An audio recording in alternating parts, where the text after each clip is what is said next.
Chapter 2, Mishnah 7. The Mishnah now discusses planting crops in formations that make it unnecessary to leave any space at all between them. We now turn to the words of the Mishnah. If there was a rosh tor, corner of the field, of wheat that extended into a field of barley, it is permitted, because the rosh tor looks like the end of his wheat field, and not like wheat planted in a barley field.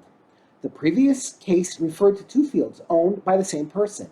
The Mishnah now teaches the law for fields owned by different people.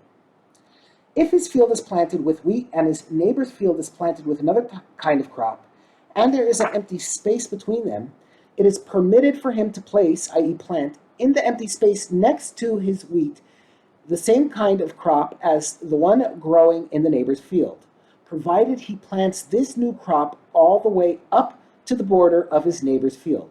By doing so, the second species looks like it is part of the neighbor's field. Therefore, even though he is now growing two different species in his own field, it is not considered Kilayim.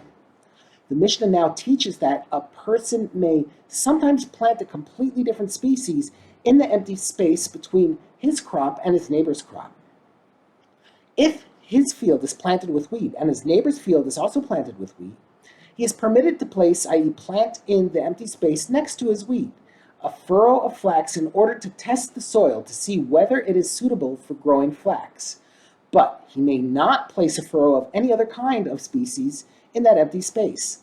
Since farmers do not grow just one furrow of flax, people seeing one furrow of flax planted at the end of the field will realize that it was planted just to test the soil. Rabbi Shimon says, whether this one furrow is flaxseed or any other species, it is forbidden because it looks like Kilayim. Rabbi Yossi says, even in the middle of the field, it is permitted to test the soil with a furrow of flax.